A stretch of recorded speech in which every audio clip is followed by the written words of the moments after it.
All right. Well, welcome everyone. Thanks for joining us today. My name is Dr. Amy Bender. I'm the Director of Clinical Sleep Science at Cerebra. I'm going to be introducing this session for today.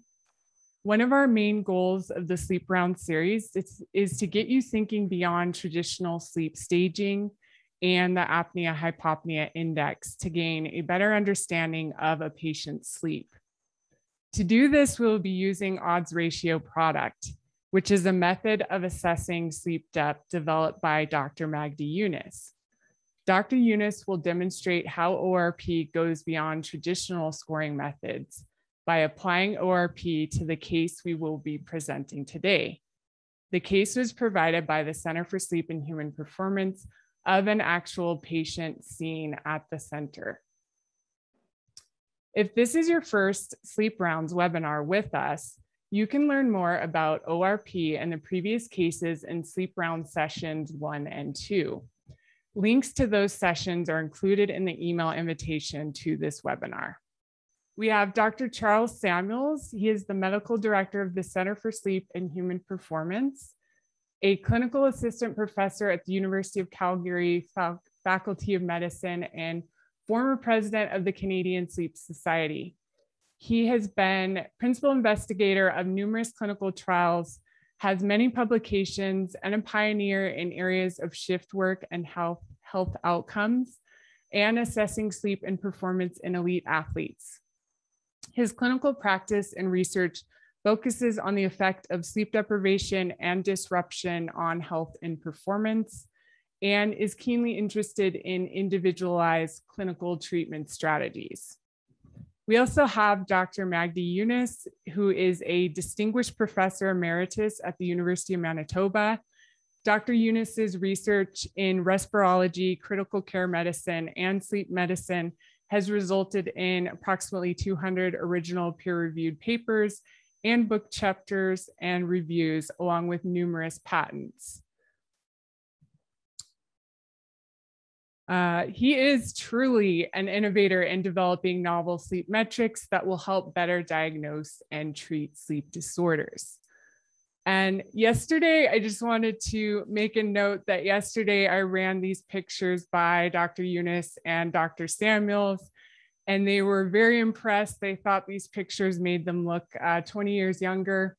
So being the scientist that I am, I did a little bit of research into when these pictures were taken and found that indeed these pictures were taken in the 1990s, confirming the fact that they did make them look 20 years younger. So with that, I'm going to hand this over to Dr. Samuels, who is hopefully still on the webinar with us. I am, Amy. So I just want to thank Cerebra for partnering to do these rounds. I think this will be the last one for the summer, and hopefully we'll carry on in the fall. I want to say hi to everyone. We've got about 34 participants on the line, and I do want to thank Amy for making me look a little bit younger and less tired. So I want to start by congratulating the Cerebra team of investigators who were awarded from the American Academy of Sleep Medicine recently, I assume associated with the APSS meeting, the Disruptor Change Agent Ideathon Award. They won the first place. And it was for work that they had done in using the ORP to assess changes in sleep quality in patients with sleep apnea following CPAP therapy. So that's an example of what Amy was referring to, that Dr. Younes has spent many years of his career perfecting. And I've had the tremendous, great fortune to work with Magdy on clinical cases and apply the ORP in clinical settings, and just learn from his experience and knowledge and analysis of vast databases, which give me the great confidence that his idea, that my experience goes back to 1994 when I first heard him speak about this, that his idea is going to change the way we interpret sleep studies in the future, if not now. So I'll just go over the case now, Amy, and turn it over to Magdy. So this is a 58-year-old woman presenting with a lifelong history of poor sleep characterized by mostly maintenance insomnia. And that insomnia is typical of psychophysiological insomnia, resulting in her primary complaint of non-restorative sleep and daytime fatigue. She had been referred for level 3 home sleep testing, which revealed evidence of moderate obstructive sleep apnea with an AHI of 17 events per hour, a mean SAT of 91%, and severe desaturations down to 68%. So many of us see this patient in the clinic. This is a common presentation. She was menopausal. Her medications were hormone replacement therapy only. She was not obese, and she was not sleepy. Her ESS was 5/24. Her primary complaint was one of persistent daytime fatigue. The diagnostic was reasonably good quality with 314 minutes of sleep, although we prefer 360 as sort of a cutoff for a good test. Sleep efficiency was low at 75%, largely due to a large amount of wake after sleep onset. Her RDI on the study was 22 events per hour with a mean SAT of 91.6% and desaturations down to 76%. Her REM AHI, though, was 37 events per hour. Her ORP in non-REM sleep was 0.42. I'm going to let Magdy speak to that. And during REM was 0.7. The ORP9 was 0.67, all of which have a meaning that I'm going to leave to Magdy to discuss. She failed a trial of autopap therapy, which was an obvious thing to do at the time, and was referred to the behavioral sleep medicine program and has had only 2 visits right now. And no pharmacology has been used to date. Her next follow-up is in August. So I'm going to turn it over to Magdy. Okay, so as Amy said, we're going to show a case and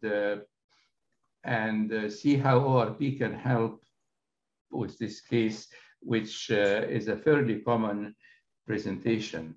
The lady is not really your typical patient with OSA, and she has history of insomnia, which automatically makes her what we call COMISA now, or comorbid insomnia and OSA. Before I proceed into showing you the ORP with her findings, I just want to, for those of you who have not, who don't really have a grasp yet of the ORP, just go quickly over what it is. This is the conventional sleep architecture, and what we're going to be talking about is this new ORP-based architecture. So this is a perfectly normal person with 7 or 8 hours of sleep, 6-7 hours of sleep, very good sleep efficiency, fairly normal arousal index, and these are the percent of total recording in the different conventional stages. Now, what you can see here is that we have one column for awake. In other words, awake is yes, yeah, awake or not awake. The same with N1, N2, and N3 and REM. And the numbers here are all normal. We have a little bit of N1, 5%, a lot of N2, moderate amount of N3 and REM. So you have to agree that this is a perfectly normal according to the conventional criteria. Now, what are we looking at? We are looking here at the same patient, same subject who is normal. And I've taken one epoch from different levels of sleep. So the top one is full wakefulness. And then we go down here. This is still called awake. This is still called awake because the sleep periods are less than 15 seconds. And then he gets into stage 1, the sleep periods are now more than 15 seconds. And then he gets into stage 2. This is very light stage 2, which looks almost like awake, except there are some spindles. And then he progresses down stage 2, deeper, deeper, deeper, until he has some delta waves now, which, but he doesn't make the 6 seconds. So it's still called stage 2. So notice that there is a huge range of sleep depth within stage 2, going all the way from almost awake to almost stage 3. And then in the last one, the delta waves are now more than 6 seconds. So it's called stage 3. So basically, this awake number here doesn't reflect, you know, how awake was he? In other words, what's the level of vigilance? And the stage 2 doesn't reflect how deep the sleep was in stage 2. And this is what we are trying to do with the ORP. What you can see here with the ORP is that as wakefulness transitions into drowsiness and almost sleep, the ORP goes down. And this is ORP in stage 1. It could be higher or lower, but this clinically is stage 1, but it's 1.6, which is at the border. Then, you know, these are the ORPs within these 4 epochs of stage 2. And as you can see, it covers the almost most of the range of ORP, which is from 0 to 2.5. So this is pretty close to the bottom. This is pretty close to the top of non-REM sleep. And yet this is not reflected in the amount of sleep in non-REM. And of course, stage 3 is, as you see, and REM. We're not going to talk about REM right now. Now, here is the new way of looking at the architecture. So instead of looking at these discrete 5 stages, which are basically divided by arbitrary criteria made by committee way back 50 years ago, now we are looking at the percent of epochs in the total night that fall within deciles of ORP. So this is the lowest ORP, which is the deepest sleep, and this is 2.5, which is the highest ORP, which is consistent with full wakefulness. So I put some descriptors here, very deep between 0 and 0.25, which would be represented by this epoch. This epoch is 0.36, deep non-REM would be counted in this column, and this one, 0.89, would be counted in this column, and so on. So this is the way, you know, the way I think of sleep architecture now is what percent we are spending in these deciles. And what you see in this plot here, panel C, is a perfectly normal ORP-based sleep architecture, where the highest epochs are in the 2nd and 3rd decile, the most frequent, and then they go down. These are transitional epochs. So let's say first, take one of these between this one here. You will see that there are periods here where there is an awake pattern, and here there is an awake pattern. So these transitional epoch, these are basically a mix of awake and sleep patterns, and most of the time they're scored as sleep.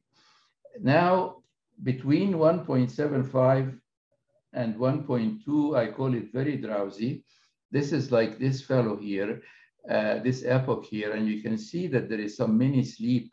So he's almost ready to fall asleep. The middle one between 2 and 2.5 is here. It's not as intense as this one. And of course, the highest one is the most intense one. So this is basically what we're going to be talking about now is either complementing conventional scoring or replacing it in the future. Just to show you the power of this analysis, these are 2 people with completely normal conventional architecture. You see there is a little bit of awake, a little bit of N1, a lot of N2, and some moderate amount of N3 and REM in both cases. But let's now look at the sleep architecture in this person. And we can see, you remember the normal one where most of the epochs are happening here. In this patient, most of the epochs are happening in the mid-range, which is very light sleep or transitional sleep. Whereas this patient, there is a tremendous amount of sleep in the very low ORP range. Now, from examining all kinds of people, like Amy said, I've been looking at thousands of such patterns. this pattern would be consistent with something disrupting sleep and preventing the patient from getting into very deep sleep. So when you have very deep, no, you don't have very deep sleep, there are two reasons. One is that there is a pathologic process that's preventing the patient from getting into deep sleep. The other one is very low sleep pressure, as you would find in people with insomnia. The difference between the two is looking at the 10th decile, because people with low sleep pressure will have a lot of full wakefulness here, whereas people with disruptive pathology would be more sleepy, have more sleep. So this combination is very suggestive of something like severe OSA, making it difficult to get into deep sleep, and associated with high sleep pressure. Whereas this one says this patient associated with high sleep pressure, because you don't have anything here. This one is also associated with high sleep pressure, but most of the epochs are in very good deep sleep. So this particular pattern would be a patient with hypersomnolence, in other words, he's not sleeping enough for some reason or has idiopathic hypersomnia. Whereas this patient would have something interrupting sleep, whether it's OSA, PLMs, something in the bowels, something in the skin, something preventing him from sleep and resulting in high sleep pressure. Okay, now we go into our patient. This is what Chuck told you about the patient, and I won't repeat it. The fact that she has complaints of insomnia and she has clearly OSA, particularly in REM, makes the definition of COMISA. So we are confident that she has OSA in REM, and therefore that warrants, of course, giving her CPAP. But what about her sleep? Like what about, will CPAP help her sleep? And the other thing is, insomnia is not just one diagnosis. As you probably know, that among insomnia people, insomnia is classified as either insomnia with short sleep duration and insomnia with normal sleep duration. Now, this patient has a low sleep efficiency. She has a long period of full wakefulness, and therefore, ordinarily, just looking at this, we would say she has insomnia with short sleep duration. Now, what can we learn from ORP in this respect? So this here is the regular histogram you see from conventional scoring. Here are the arousals. Here is the respiratory events, and this patient doesn't have PLMs. And you can see the REM fragmentation here with desaturation whenever she had REM, very severe REM fragmentation. And then there is this awake period, which makes her insomnia with short sleep duration. But usually insomnia with short sleep duration is attributed to a hyperarousal state. Now, we did a lot of studies on people with COMISA, and the ORP helps here a lot. There is a paper published last year that talks about how to distinguish hyperarousal from non-hyperarousal in people with COMISA. And so we look at the ORP here.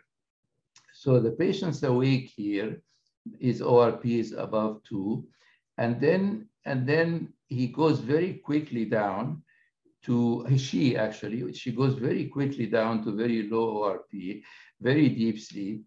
In REM sleep, ORP, the REM sleep is lighter usually, but it varies a lot. In some people, it's down here, fairly close to non-REM.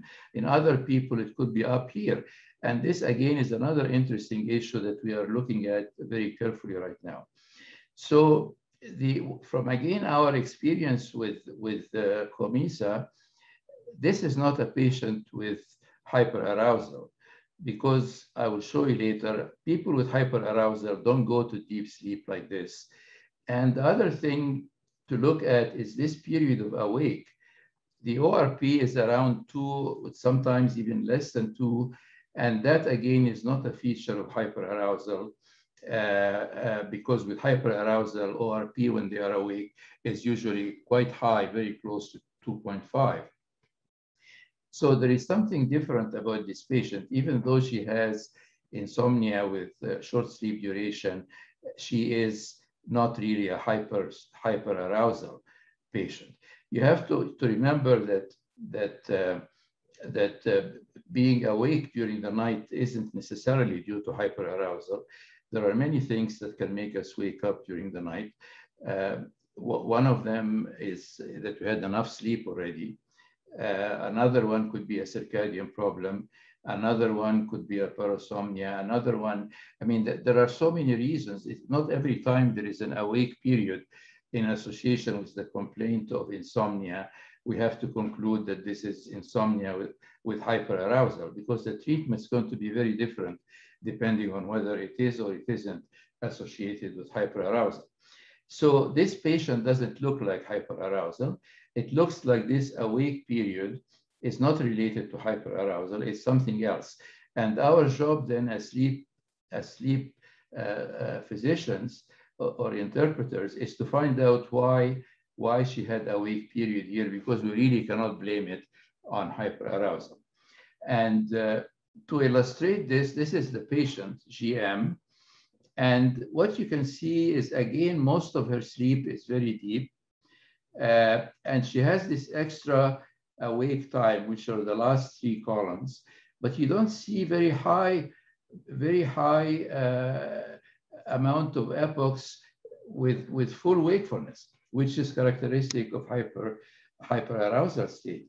To compare this patient with a patient with hyperarousal, I give you the same plot for that patient with hyperarousal. You see, he has very little in deep sleep and a lot of full wakefulness. So I think you can see the difference and why we have to say this patient does not have the regular insomnia with hyperarousal. In other words, you would consider her as hyperarousal only because she had excessive awake time, but the awake time is not because of the hyperarousal. So our job then, we again, Chuck said her ORP9 was 0.67, which is against hyperarousal. People with hyperarousal usually have ORP9 greater than 1.2. So on all counts, then her excessive awake time is not due to hyperarousal, and our job will be to find out why. So I mentioned here ORP9. I don't know how many of you know it already, but ORP9 tells you about how fast sleep progresses after an arousal. So this is time from the end of arousal, and this is ORP. So during the arousal, ORP is high. Look at this patient. After the arousal, these are 3-second epochs, average of many examples in the same patient. So this is the first 3 seconds after the end of arousal, the second 3 seconds, the third 3 seconds. So these are the first 9 seconds after the end of arousal. And you see in this patient, it dropped only to 1.5 something, which is really transitional sleep, and the patient can wake up for any reason. The other patient goes within the same 3 seconds or 9 seconds, goes down to 0.7. So he is now immediately after the arousal, he's quite in deep sleep and quite resistant to waking up by arousal stimuli. So this is ORP9. The higher the ORP9, the more susceptible the patient is to be wakened up by very light arousal stimuli. And so this is like our the one that I showed you, this one here, C 1.52, and this would be the one like the other, like our patient, 0.7, which is, like we said here, is about 0.6. So altogether, we say this patient is not a hyperarousal patient. So our job, this is from a paper we published last year. These are people with insomnia and excessive wake time or short sleep duration. These are people with complaints of insomnia with normal wake time, normal sleep efficiency, and these are normal people. So we can see that the ones with normal wake time have similar ORP9. Okay, on the other hand, the ones with excessive wake time, just like our patient, a lot of them have ORP9 in the normal range, just like our patient. And then there is this group that has ORP9 well above the normal range, and these are the people then with the hyperarousal. And so our patient falls in here, and to show you how extreme she is, this is patient GM. So she has insomnia with short sleep duration, but her ORP9 is actually the second lowest I've seen. So she definitely does not have hyperarousal. So this then, what do I want to say here? It's just to show you that our job now is to really, our main task right now is to see why she did have this awake time when in fact she does not have hyperarousal, and this is unrelated to her insomnia. So now we go to the viewer. I may need some help here. No, I'm fine. So this is our viewer, and this is what I showed you in the previous slide. It's just that I put it in PowerPoint. So again, this is the awake period that we are interested in. But before we go to awake period, I just want to show you the progression. So here the patient is still awake, and you see his ORP is, her ORP is 1.8. This is the nice thing. This window shows up with every epoch. It tells you what the ORP is in the left and the right EEGs, how long are the sum of delta waves, and the amplitude of the breath, and whether there is flow limitation and so on. So this is very helpful for scoring. But what I want to show you is, if you can look at this number, which is the average of the two EEGs, here she is still awake, and I'm just going to go epoch by epoch and watch this number. Now it went down to 1.4. You see it opened up a bit. It went down to now 0.9, so it's become stage 2. Then it went up a little again because we have an arousal here, and went down again. Again, this is clearly sleep, 1.2. So where are we now? This is the beginning of stage 2. And as you can see, the ORP is in the very, very light or transitional state. Then we go further, 1.06, 0.42. Now we are getting into deep sleep.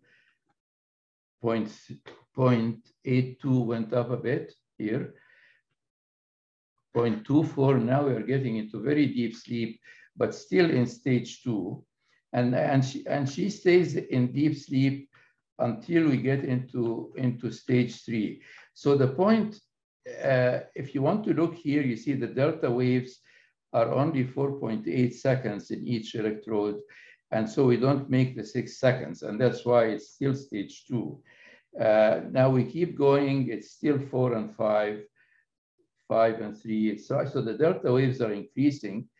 And now we are in stage 3 because we have the delta wave above 6 seconds. But you can see there was very little change. There's very little change between the end of stage 2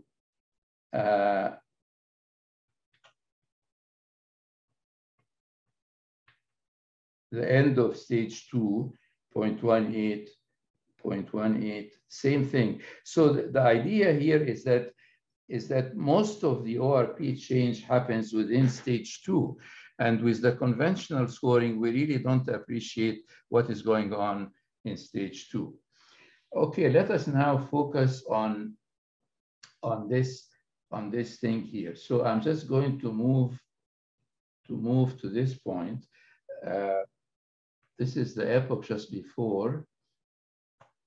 In order to help us, I'm just going to change the compression. So I'm going to go. So I'm looking now at, this is the epoch just before she woke up.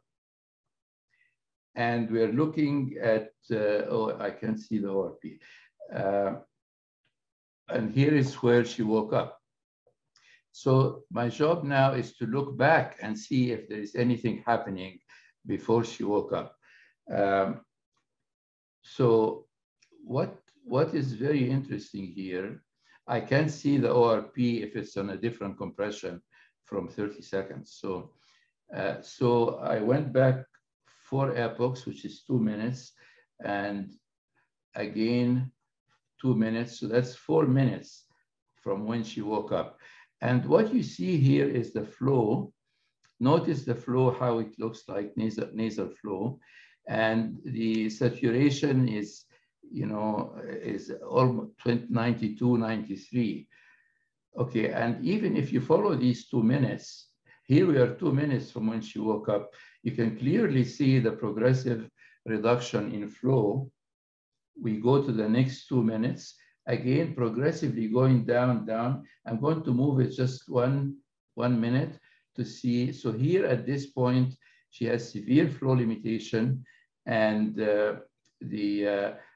if you look here at the flow limitation, when I put the cursor here, it says yes, it says yes, it says yes. So here she has severe flow limitation, as well as the saturation went down now to 90.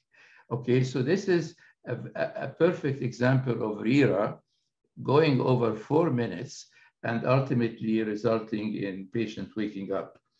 Okay, so so this really confirms that her awake period was initiated by a strong RERA, but the thing is, she woke up from stage 3 here again. Same thing.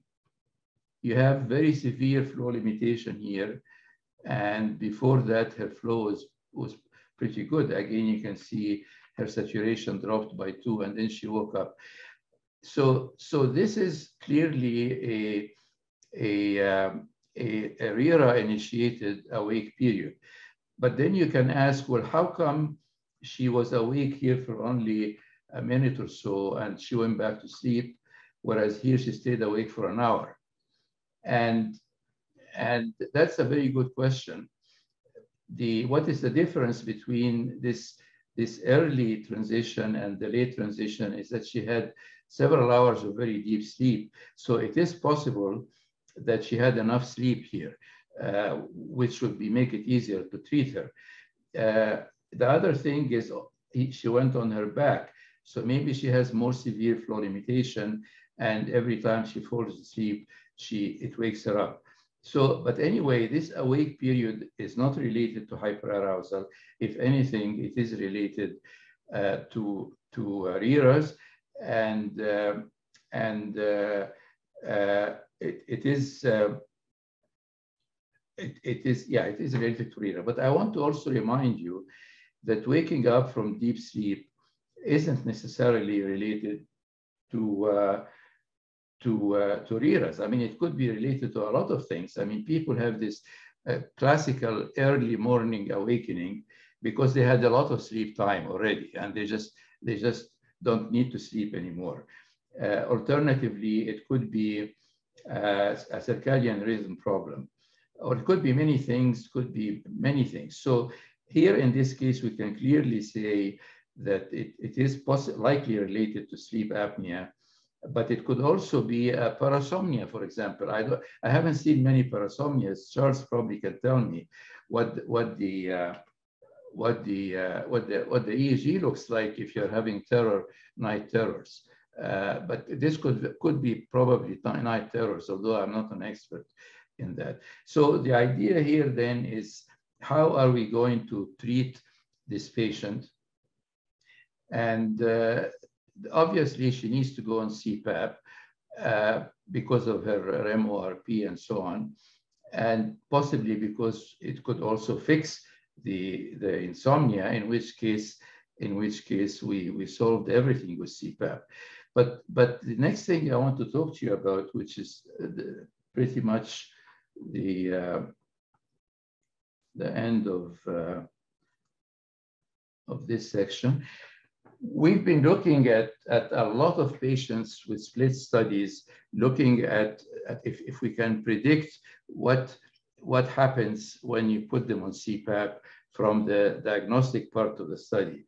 And we came up with this model, which shows the relation between predicted change in non-REM ORP and actual change in non-REM ORP.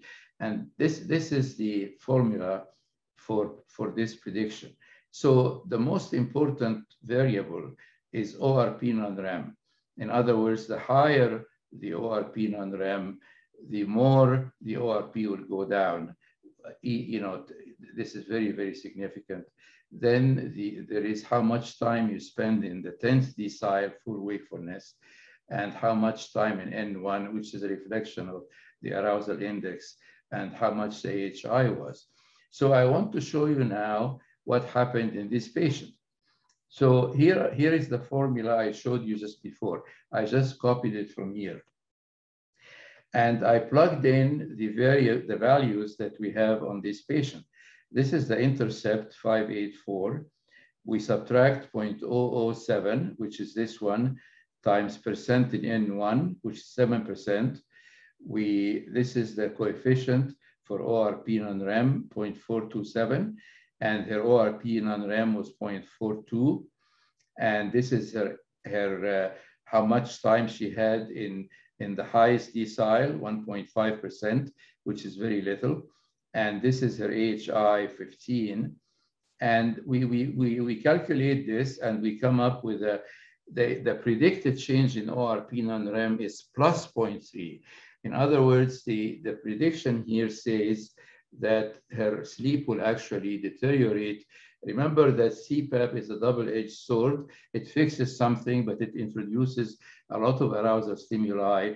So in this patient, the prediction was that she's going to sleep worse on CPAP. I didn't know the result of the CPAP trial until Charles mentioned it right now, that she failed it or she wouldn't tolerate it, which of course the reason here is that but that puts us into a problem, in that her primary problem is the REM OSA and the excessive wake time.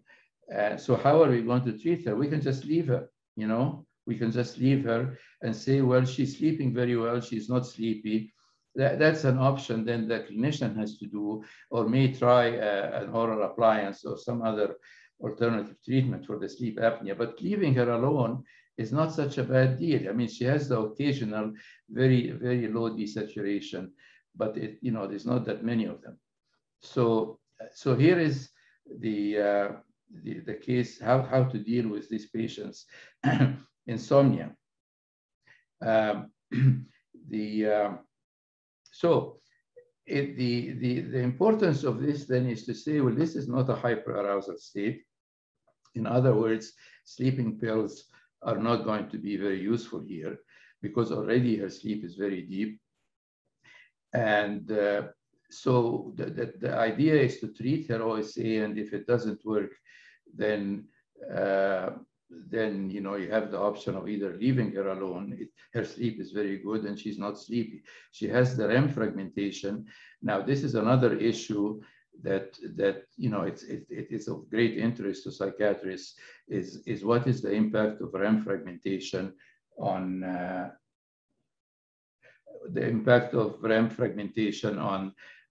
mood disorders and that sort of thing. But I mean, for that, if she has psychiatric problems, maybe we can treat them. But if you can't tolerate CPAP, then your options are very limited in this patient. Okay, so I told you about how we can use this formula for predicting what will happen to CPAP and what will happen with CPAP. And you can see that it did work in this patient in that she did not tolerate CPAP. It made her sleep worse and probably got even more sleepy, got sleepy. So then I'm just going to show you 3 cases that show the difference between different people with severe sleep apnea, as gleaned from looking in only the diagnostic. Oh, I'm not on. Oh, that's Paul's. Okay, so here is a patient, one type of patient, and you can see that he has severe sleep apnea. And this is his histogram. I mean, you can see he's got a bit of sleep, a lot of sleep fragmentation, a lot of arousals, a lot of OSA, and here is his ORP. So can we predict from here what the patient is going to do on CPAP? From the conventional histogram, you can't really tell anything. You can't predict anything. You can say he just got severe sleep apnea, but you don't know whether he doesn't go into stage 3 because he's just a light. I mean, that's his nature, or it's because of his OSA. So we can't really predict from just his conventional histogram. But then we come up with this formula, which I showed you again, and then we put the numbers of this patient. Again, here is the intercept. The patient had 45% of his time in stage 1. And you can see that that was because of his, remember that stage N1 and the arousal awakening index are linked together very tightly because of the ASM stipulation that anytime you have an arousal, you have to switch to stage 1. So if you have an arousal, you go to stage 1 and you have to wait for a spindle or a K complex. Now, how many spindles happen? What's called the spindle density is highly variable. In some people, it could be 1 spindle every 4 minutes. And in another patient, it could be 4 spindles in 1 minute. And so how soon will you get a spindle, which has nothing to do with sleep depth, determines how much N1. So this patient had a lot of arousals and he probably had very few spindles. So every time he had an arousal, he had 2 or 3 minutes of N1 time. And that's why his N1% was 45%. The ORP non-REM, this is the constant, 0.427. His ORP non-REM was high. ORP non-REM was very high. And he spent only 3% of the time in the highest decile full wakefulness, and his AHI was 113. So we do the calculation and we come up with a prediction of minus 0.69. In other words, we predict this patient is going to have a wonderful sleep on CPAP. And so here is what happened on CPAP. And you can see now that his ORP is much lower than it was before. And he got a lot of REM rebound. But notice all that he didn't really get that much stage 3 rebound. So that particular pattern, and I want to show you, what happened is his ORP non-REM before CPAP was 1.45. After CPAP was 0.85. The difference is 0.6.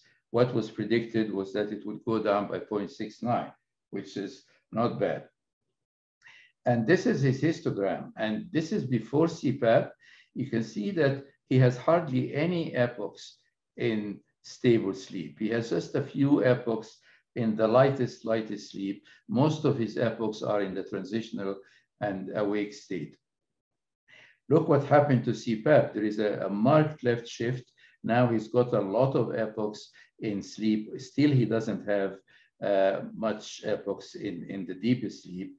And the awake time he has less very drowsy epochs, about the same medium drowsy, and a bit more full wakefulness because he got more sleep. So this is one type of patient that you can tell before you even put him on CPAP how he is going to respond.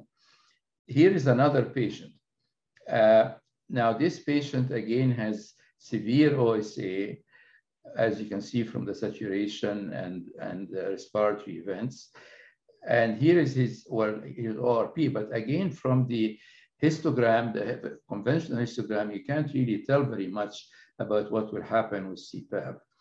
But we do the calculations again, and here is the intercept. He had 10% in N1.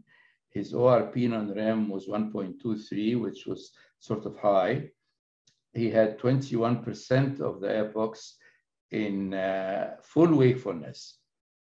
This is the 2.25 to 2.5, and AHI 43%. So that again is a severe sleep apnea. And what the formula predicts is that his sleep is going to improve a little, not very much. And we're going to see what happens now when we put him on CPAP. We can see that his ORP went down a little bit. His ORP non-REM 1.23 went to 1.05, which is 0.18. We predicted 0.25. But what you see here, very interestingly, is that his ORP total recording time didn't change. All right, and the way we're going to see it then is, here is his histogram before CPAP, and you see he has a lot of awake time. So this is not a person who is very sleepy. If he was very sleepy, he wouldn't be spending 21% of his time in full wakefulness. And what happens here when you put him on CPAP is that he had very few epochs in this second and third decile. Now he has more, nothing much in here, and he still has a lot of epochs in the transitional state, and clearly the amount of epochs in wakefulness didn't change. So this is a patient then that has COMISA. He has a combination of OSA, which is making it difficult for him to get into deep sleep. And this is all that was corrected by CPAP. It's just increased a little bit the amount of epochs in the second and third deciles, but nothing else changed after that. And so we fixed his sleep. His sleep is a little better, but his sleep quality across the whole night was not any better. So how is the patient going to respond to that in terms of adherence and so on? I don't know, and this is an area we are getting into right now. The final patient is here. Oops.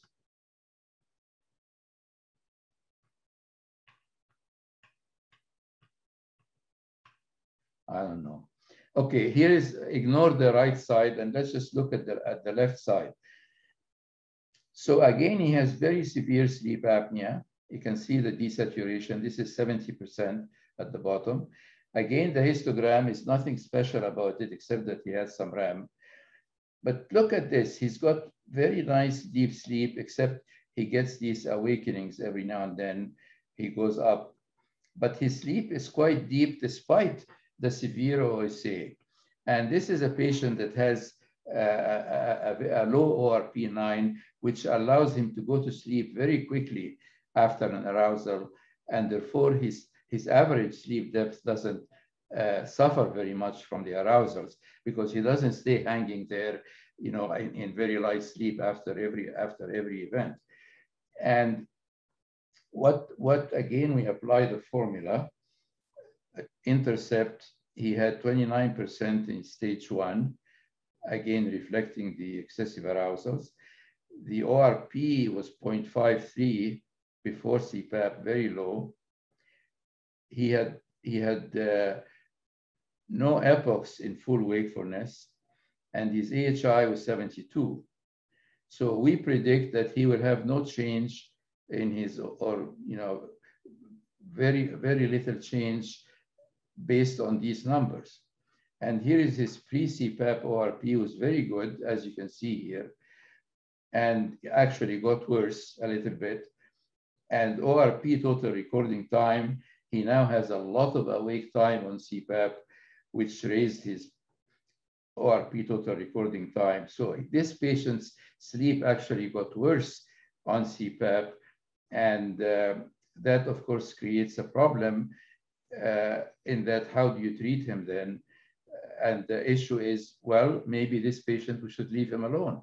Because, I mean, what's wrong with getting occasional hypopneas that are very slow if his sleep is very good and he's not excessively sleepy? So this kind of analysis will, number one, alert us to who is going to have a problem with CPAP adherence. And we may save a lot of trouble, save the patient and the CPAP provider a lot of trouble having to fix the tubing and the machine and so on, because he's not going to adhere in the long run. And we do have preliminary data from one of our collaborators that shows that this prediction really correlates very nicely with adherence. In other words, the amount of time they spend on CPAP and how many drop and so on is very much related to how much we predict here. So this is where I stop. Oh, here is this patient. You see, before CPAP, most of his sleep was in the deep and average sleep. He had very little in transitional and awake time. With CPAP, he has even less time in deep sleep and a lot more time in awake sleep, in full wakefulness. And probably this patient, I don't have his compliance, but probably he will not tolerate CPAP. And I'm going to stop here. Am I okay still? Yeah, you're good, Magdy. You've given us too much to think about. In other words, it didn't stick, huh? So we have an interesting question that isn't focused directly on the CPAP side of it, but more on whether you can determine whether a patient who fits the hyperarousal profile would respond to CBTI. So that's sort of moving us out of what you were talking about. I don't know how comfortable you feel about answering that question in this context. Sorry, Chuck, can you repeat the last part of the question? Yeah, so this is more related to the patient who fits the profile of hyperarousal and whether they would respond to CBTI. This is one of the questions that's come up. Well, can you speak to that? Well, I haven't done any work on that, but there is work by Vigontas and Mendoza that says people with insomnia with short duration don't respond to CBTI as well as the others. Okay. And but as we have seen in this patient, not everybody with short sleep duration has hyperarousal. Right. So I mean, hyperarousal is a central nervous system abnormality that is not likely to change with lifestyle and cognitive therapy and so on. So there are people who would disagree with that, just so you know. I know, but people who I mean, like I say, I have no experience in this, but my hypothesis, Chuck, is people with insomnia and short sleep duration who have a high ORP have hyperarousal, who have low ORP will respond very nicely to CBT. And because it is due to something or CPAP, if it's early morning awakening, it could respond very well to sleep restriction. So not every insomnia with short sleep duration has hyperarousal. And what I'm saying is still consistent with that, in that if you have hyperarousal, if you're the third that has hyperarousal, they will not respond. but the other two will respond, depending on what's causing the awake time. So we need to do studies to see whether the ones with short sleep duration and high ORP respond to CBTI, and that hasn't been done yet. Okay, great. And then from the CPAP perspective, of course, this is really interesting for everybody because we want to try and figure out who's going to respond. You've now given us a way to look into the sleep and predict. In the case that we presented to you, she failed a trial of autopap therapy. She was sent to the behavioral sleep medicine program because her complaint was one of insomnia. And so worked? It helped? Well, we don't know yet. She's only in the early stages of her treatment, but you would argue there's no value because she's a deep sleeper based on her ORP, which I would agree with you. No, I know. As I said also, Chuck, that the 1 hour of awake time, right, at the very end of the night, that could be because she had enough sleep. In other words, sleep restriction. If you fixed her with CPAP, she may still have that hour of wake time, early in the morning. Right. And that would respond to CBTI very nicely. Okay, good. So I think these are the questions that'll come out from the clinicians as they see different things. So we're now seeing the value of the probe of ORP. We have to make it fit into our clinical experience. So I think we're coming to the end. Of course, we could go on forever. One question that was raised that I think is important was, is the ORP9 range the same as ORP? And the answer, just for everyone in the audience, is yes. The range is 0 to 2.5 for both metrics. Correct, Magdy? No, ORP9 happens during sleep. And so it cannot be in the wake range. It's what happens after. You can get a high ORP during the arousal itself, but after the arousal, ORP goes down. And so the range of ORP9 is between 0.6, that's as low as it goes, and 1.8, 1.9. Okay. Sometimes it's 2, yeah. Okay, so that would be, someone asked to clarify that. And other than that, I mean, we have hit the 12:59 mark. I think you do a beautiful job of fitting a lot into a short period of time, and I hope that Cerebral will continue this on. I think there's way more questions than answers right now for everybody, but we certainly get a good audience every time. So thank you so much, Magdy, and Amy as well for organizing it, and Beth, and Beth for helping out. Okay, so we'll sign off, and we'll hope that Amy keeps this going in the fall. Thanks very much, everyone. Take care. Have a good afternoon.